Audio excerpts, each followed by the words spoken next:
It's often easy to think of Japanese fashion as a niche interest, but as many of you know, that niche goes as far as its accessibility. And therein lies the issue.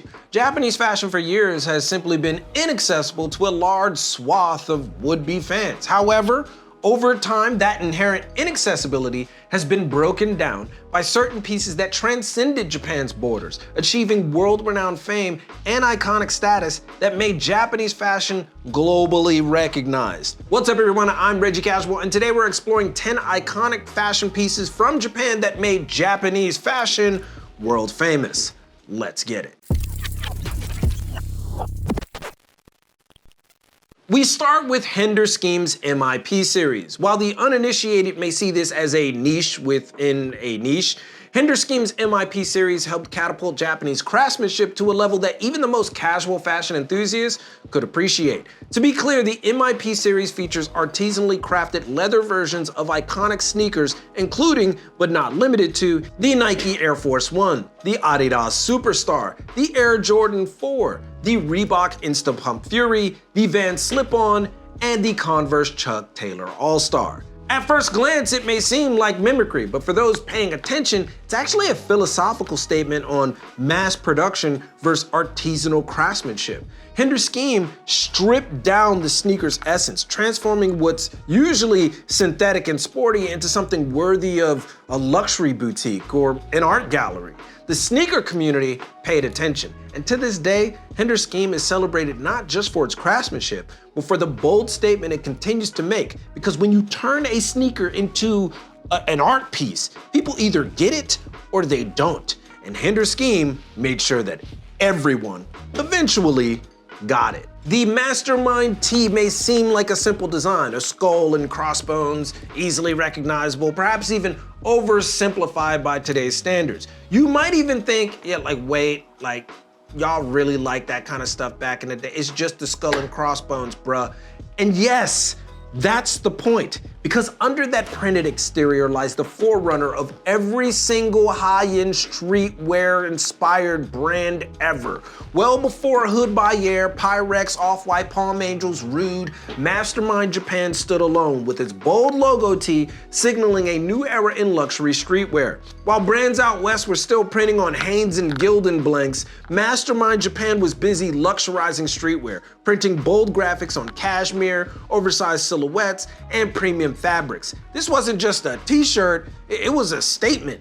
Without the Mastermind tee, and just Mastermind in general, the luxury streetwear scene movement as we know it might not even exist. It's like the blueprint, and we all know what happens when you ignore the blueprint. Chaos. Hiroki Nakamura's Visvim needs no introduction. It has turned out classic pieces like Clockwork, and its body of work needs no more praise than has already been hoisted upon it. But if there's one piece that embodies the brand's global appeal, it's the FBT. For over 2 decades, the FBT has been at the center of Visvim's notoriety. Inspired by Native American moccasins, it was actually a challenge given to Hiroki by Hiroshi Fujiwara, adding to its story and mystique. Yes, a literal fashion dare by Fujiwara turned into an icon. This man is everywhere. And wouldn't you know it, the FBT became popular not only in Japan, but beyond its borders. Worn by cultural icons before it even hit international shelves, it redefined the sneaker conversation, asking, what if the lifestyle was baked in from the start with craftsmanship that exceeds conventional manufacturing? It remains a testament to Japanese design, blending tradition with modernity, while also quietly flexing on everyone who thinks hype is everything. And as we all know, it's not. Now, I would probably get my head torn off, thrown down a garbage chute if I didn't mention Kapital in a list of iconic pieces from Japan. The real question is, which Kapital piece deserves the spotlight? The numerous Boro pieces that have been coveted by niche collectors and periphery fans? The enigmatic ringcoat certainly deserves a mention, but any self-respecting fan of Japanese fashion, let alone Kapital, knows that there's only one true answer. Kapital Century Denim is by far the most well-known piece from Kapital, transcending the whimsy of the brand's collections and entering into the mainstream of fashion with thunderous aplomb. I often poke the bear of some Kapital fans, admittedly, mainly because Century Denim is so popular that they pretend like the entire culture of Kapital is Century Denim. That's how iconic it is. However, entrenched Kapital fans know this isn't the case, but regularly admit that the brand's popularity starts and ends with said Century Denim. The Sashiko stitch denim is the ultimate Japanese craftsmanship flex and adds a depth of traditional influence on something so familiar that it made Kapital one of the most well-known Americana/workwear inspired Japanese brands in the world, despite not being that big. That's right. Yeah, Kapital is a very small company, even by Japanese standards, and it operates like a mom and pop. And while many are upset at Kapital's move to the looming giant of LVMH, they really only have themselves to blame. You can't hype a brand to the depths that cannot be ignored and expect everybody just to hold off. And with a fragile Japanese economy and a far bigger fan base outside of Japan than in it, it made sense that someone would eventually write a check even the so-called culture of Kapital couldn't refuse.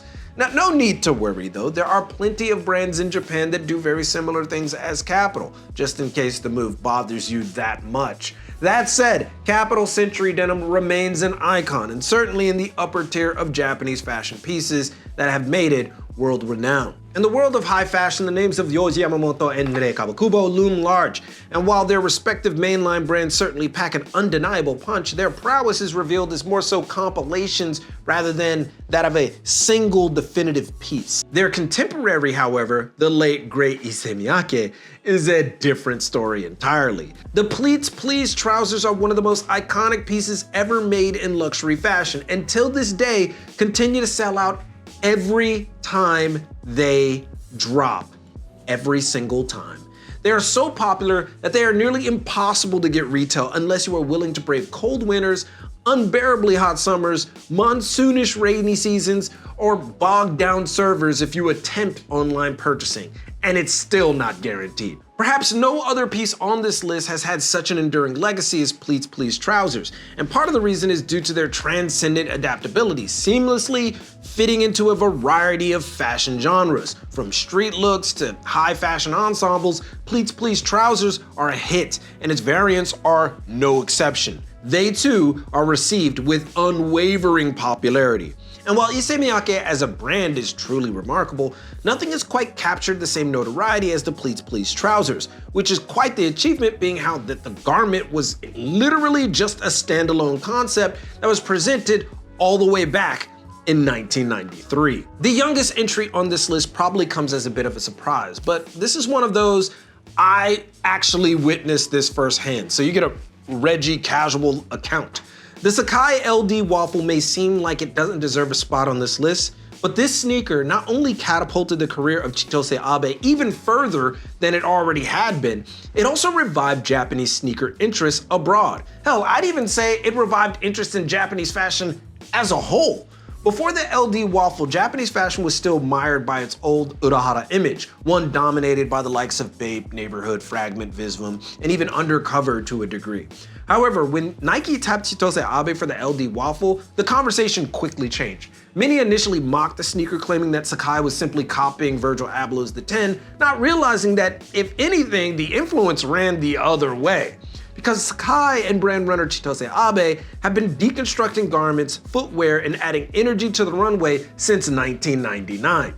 Eventually, the community would course correct, giving Abe her much-deserved flowers, and turn the waffle into one of the most iconic sneaker drops of all time. Till this day, the original release maintains its value and helped fuel higher interest in Japanese designer fashion. This has led to collabs with KAWS, acronym, Dio, and Abe guest spot designing for Jean-Paul Gaultier, which is a fantastic resume. Today, Japanese denim is world-renowned. We know this. Hundreds of content creators, enthusiasts, blogs, even entrepreneurs have made the knowledge of Japanese denim and its acquisition a part of their lives. And it may surprise you that despite my knowledge of the breadth of Japanese fashion, there are gaps in my knowledge when it comes to Japanese heritage denim that many of the hardcore out there could fill instantly. But one thing is for certain, for all their knowledge of the Osaka 5 and the brands that occupy it, one of those 5 was strong enough in branding and reach to begin their entire journey. And that brand was Evisu and their Evisu denim. While Evisu is a shell of its former self today, there was a time that Evisu was at the center of Japanese denim culture, and it further deepened once US streetwear caught wind of it. There literally was an era when Evisu denim, Bapestas, and a Bape top were the high-end streetwear uniform, signaling you had access to Japanese fashion. It didn't matter that like 90% of it was fake. The simple fact that Evisu denim was so coveted, in the US no less, that its very existence was threatened by an unsustainable mountain of fakes makes Evisu denim one of the most iconic pieces in the history of Japanese fashion, and one of the most repped. In fact, this iconic status actually led to its downfall, or at least a sell-off. The flood of counterfeits diluted the brand, crippling its ability to sustain itself. A tragic case where hype outpaced genuine support. To which I say, stop buying fakes from small brands. I mean, I should say that about all brands, but in particular small brands. If you like them, save up and buy for them because you don't want this to happen. To add, and this is just my little note, Evisu is part of the reason I'm so hard on so many fans of brands. A lot of the time, they talk mad game, they claim they love something, but they don't buy it or support it. And then they claim that the brand is a sellout when the business can't sustain themselves and they sell to another company. Oh, hell no. Largely due to none of them buying it, especially if it's a brand that's doing something really well that other companies just cannot replicate. Evisu definitely was in that conversation, and it was basically killed by its own community. In any case, while small remnants of classic Evisu denim can still be obtained, it no longer has the same luster it once did, but when it did have it, the brand rivaled even some of the most well-known labels in Japan. Y3 needs no introduction. I've said that a lot, but it doesn't. So let's skip with the pleasantries. It introduced the mainstream to the avant-garde leanings of Yohji Yamamoto, a large part of it, and put the niche techwear scene on its back along with acronym. But its most iconic piece would become the de facto mascot of that movement. And that is the Y3 Casa High, which remains one of the most influential shoes of all time. And I'm not sorry I said that because it's true. People often forget that it was Adidas and Yohji that basically spearheaded and redefined the fashion and sportswear crossover, because they did. This single sneaker transformed the entire scope of what traditional fashion could do with sportswear and also catapulted Yohji's name to the other side of the globe. I mean, yeah, Europe was already familiar with classic runway Yohji. I'm not going to do that. But the US, yeah, there was still a bit of work to be done. They were still unfamiliar with Yohji and his work. Y3 and the Casa changed that. No longer was the sneaker culture dominated only by sponsored athlete releases, but now the playing field included big name designers. And in that world, not many names are bigger than Yohji Yamamoto. Thus, Adidas would build on that success, collaborating with others like Rick Owens and Ralph Simmons, creating iconic models in their own right. But even so, the Casa remains the godfather of the movement that brought sportswear and high fashion in a harmonious fusion that attracted street and high fashion fans alike. All right, so we're getting down to the tail end of this, and I know it took us a while to get here, but I sure as hell wasn't going to leave out Bape. For years, I've been called a Bape hater, but that isn't the case. I have no problem with Bape, but I do have a problem with Bape fans. All of them. All of them. No, I'm just kidding. Like Kapital, Bape has several pieces that could make the cut, but only 2 are truly in contention. The Shark hoodie and the Bapesta. But which one? Since this list is almost certainly getting a part 2 in the future, which you'll probably be a part of, if we had to choose one over the other, then it would have to be the Bapesta. I mean, come on. I mean, you knew this. It really is no contest. Shout out to the Shark hoodie, and you can almost certainly expect it later, but the Bapesta is arguably the most iconic custom in history. Nigo made a sneaker that used the Air Force One silhouette, the framework, and did it so much more justice than the company that delivered the silhouette in the first place that they had to copy the Bapesta's designs, materials, and techniques.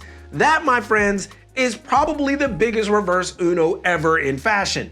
And Nike tried to get Bape for years on this, but due to laws being a bit different in Japan, they couldn't exactly challenge it until Bape delivered the model in the US. And by then, it was basically too late. People instinctively knew the difference between the Bapesta and the Air Force One. And yeah, Nike eventually tried to sue Bape again in 2023, 2024, and then they settled out of court, but the Bapesta only needs to be modified, with lesser models needing to be discontinued, which means, again, I was right on that video. Right? And so many people don't understand that suing doesn't mean automatically winning. But that's how iconic the Bapesta is. It basically beat Nike, which is crazy. Okay, so the other models, not so much. They were discontinued. But the Bapesta, that alone makes it iconic, let alone being one of the most coveted and celebrated sneakers in history. Forget famous. The Bapesta is a legend for essentially King Konging Nike's Godzilla. And now that I think about it, that works in the reverse. It could still work because you know how King Kong is more American and Zilla is Japanese, but Kong is an ape, and you know, Bape, the whole, I mean, that was clever. I mean, I may be overthinking it, but that was actually pretty cool. Anyway, bars. Okay, so listen, every one of these pieces are responsible for Japanese fashion's world fame, and while the order wasn't strictly sequential, we had to save the most relevant for last. All right, I mean, if the Bapesta is at our next to last spot and we strictly had a no double brand rule, which I just made up, like right now, we had no double brand rule, but now that you know, it's official, no two brands on this list, but whatever. What could possibly be next after that? Now, it may be anticlimactic for some, but once said, it becomes obvious, and that is the Comme des Garçons Play Tee and Chuck Taylor. And the only reason it gets a 2-for-1 is because it's less about the product itself and more about the entire presentation. And honestly, you can't pick one over the other. They both represent the exact same thing, the iconic Philip Pagowski design.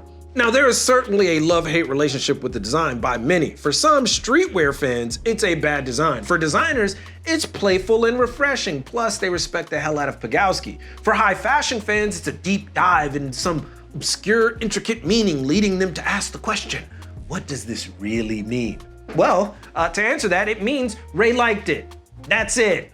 That deep enough for you? You need further explanation? I mean, if you really need a technical reason as to what it means. Kawakubo picked it because it was the opposite of CDG's core aesthetic. It was casual, accessible, and lighthearted, but felt raw, awkwardly drawn yet expressive, much like CDG's own ethos of embracing imperfection and defying beauty norms. I like that kind of stuff, but most people don't even care about it. Anyway, CDG Play made CDG approachable. All groups have found a way to be moved by CDG Play. It became so iconic as a design that some people thought the heart was actually CDG's official logo at one point, which is bananas. By contrast, most of the pieces on this list hit only a certain community or are a bit less accessible due to the price, but CDG Play transcended all of that. It's regularly available, timeless as a design concept, the price isn't outrageous, and can fit into the lifestyles of several different perspectives at once.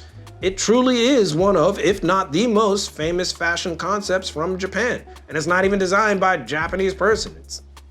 He's Polish, but his Japanese brand presented it. So, you know, that's what you gotta give it to him. That said, not a soul involved in fashion has not seen this thing, and certainly not anyone involved in Japanese fashion to any degree. It's hard to think of any other piece that eclipses it. And if there is, I'd likely have an argument as to why that piece isn't as nearly as iconic as CDG Play. But perhaps you can prove me wrong. You can. So do that. What pieces are missing from this list? Perhaps they may make the part 2 of all this so you can refute everything and I have to figure out why it's on the list. Maybe you could do that. So yes, that is the question. What pieces were missing from this list? What would you have added? What would you have taken away? But no doubles, all right? Because that's the rule. In any case, join us on Patreon for more intricate and detailed conversations about fashion and whatnot. It also helps us keep the light on, and you'll get some other benefits. We're building that whole thing out even better than it was before, but give us some time with it. But your support is appreciated if you decide to go there. At the very least, sub, like, subscribe, turn on notifications to get all of this content if you enjoyed it or if you thought it was informative. You could do that as well. But most importantly, keep it locked right here for all of your info on international fashion culture and business from Tokyo. It's your boy, and keep it casual. Yoroshiku onegai shimasu. And I will see you guys in a minute.